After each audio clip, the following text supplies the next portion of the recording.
Hello, I'm Christopher Gardner from MK Creative Media. I'm the lead blogger there. And today we have the pleasure of interviewing Rob Wu, who works at CauseVox, a great online platform for nonprofits and charities to raise money and to extend their social outreach. So Rob, thank you for joining us today at MK Creative Media's blog, and I look forward to having a little chat with you today. Yeah, I'm excited too. I was wondering if you could start off, I should say for our viewers that we had the pleasure of interviewing you about 18 months ago when CauseVox first went live. Sure. And I'll give people the link to that first interview. But I was wondering if you could tell our audience what CauseVox is. How would you explain it to someone who's not familiar with CauseVox specifically and may actually be quite new to the idea of kind of combining social media and fundraising online and some of the great things you guys do?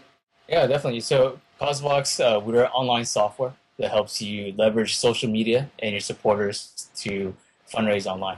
So nonprofits use CauseVox to easily create beautiful and personalized fundraising optimized sites that include peer-to-peer fundraising. Our belief is that your nonprofit is unique and also unlike any others. So your fundraising site should be the same way too. Mm-hmm. And can you tell us some of the tools that a person coming to CauseVox for the first time is going to find, some of the things you guys bring together on that platform? Yeah, we bring together a lot of different tools to not only help you design, create, and launch a site, but also to manage your campaign and your site along the way too. So one of the cool things that we have is our easy-to-use site editor, which means that any person, any nonprofit staff can create a fundraising optimized site without needing to know how to code at all. And that site is completely customized to the nonprofit too. We also offer kind of backend tools like reporting and administration, donation receipt sending, transaction processing, and all that too. And it's all rolled up into one platform that's very turnkey and very easy to set up. Right. Now, as I say, we had the pleasure of interviewing you when CauseVox first went live. After it did, what were some of the kind of best surprises, the most surprising things you guys encountered? Yeah. So when I would say, when you pour your life into creating a product for nonprofits, when you kind of spend all of your time and all of your strength trying to help nonprofits fundraise, I think one of the coolest surprises was that just to see the value that nonprofits were getting so quickly after we launched. So, for example, one of the nonprofits that we serve, they're a small startup nonprofit. After we first launched, within the next few months, what happened was they raised over $24,000 within 10 hours. And this was a small startup nonprofit. And then we tracked that a year later, and they're running the same campaign 1 year later, 12 months later. And they raised over $80,000 with that same campaign.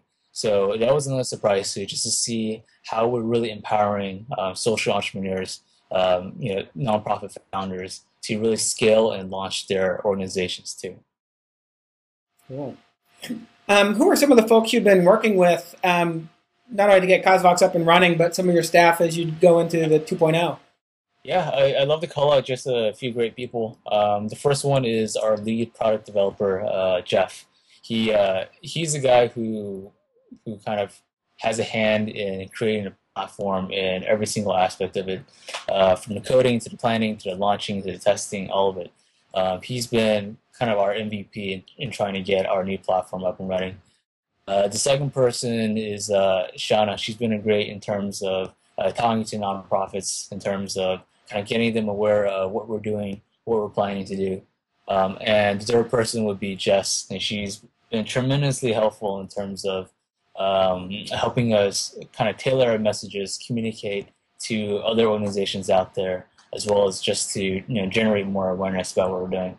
So those three people on our team have been just fantastic, and we couldn't have gone this far without their help. Terrific, thank you. What were some of the big challenges that you found in the project? And to be honest, I'm thinking specifically after the first iteration was kind of up and running and you saw how successful it would be, Right. What were some of the things you found that really pushed you guys to come up with a kind of 2.0 version that's rolling out now? Yeah, so in CauseVox 1.0, we focused a lot on the front-facing tools like how we could help the nonprofit design and change their sites so it looks professional, so it looks like $1 million.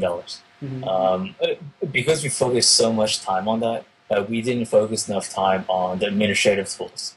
Kind of what I mean by that is giving the nonprofit staff enough tools to really run, manage, and really tailor their campaign as well as their settings to their sites to fit their nonprofit. So what we've done for CauseVox 2.0 is basically we threw out CauseVox 1.0.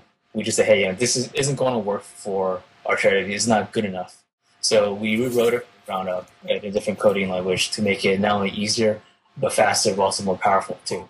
So a lot of tools that we built in for CauseVox 2.0 include kind of the administrative features, like helping you issue donation receipts automatically, helping you create and manage teams all from base, as well as even managing kind of your donations, as well as the transaction info right from the same interface too. All of this is about saving your nonprofit time, as well as helping them be able to have all their data in one place. Now, was this a series of developments that you guys really saw the need for, or were the nonprofits coming to you and saying, hey, we'd really like to see these tools added? Or obviously a little of both, I guess. Yeah, a little bit of both. I mean, we're really fortunate just to have a core group of nonprofits really help us and give us feedback along the way. Ever since we began, we had a culture of what we call a kind of honest feedback. So we cultivated relationships with a few key nonprofits that we know. And then we say, hey, in order for us to really succeed, in order for us to really change how technology is for nonprofits when they fundraise, we needed them to give us honest feedback. So it took a good year for us to get to the point in our relationship which they would just tell us, hey, your idea stinks, or just tell us, hey, this idea will really work. So with that, we were able to really get honest feedback to get kind of the true pains of their operations and as well as their nonprofit. So we took that feedback, then we listed that, and then prioritized them, turned them into features in order to make their life easier. As well as we always had our own vision in terms of where the platform would go. So we also put those in there to see how it could fit, and then how it can fit into future release of the platform. Great. Well, I really appreciate your time today. I know you guys have been busy getting this up and running. We are going to have a second part of this interview, so we hope folks will come back and join us for that. And Sure. Particularly, I'd like to ask you about some of those clients, some of the testing they might have done, or how you guys are rolling out the 2.0. But again, I appreciate your time today, Rob. Awesome. Thanks, Christopher. It's great talking to you. I'm Christopher Gardner for MK Creative Media, and thank you for joining us. And please join us for the second half of the interview in our next installment.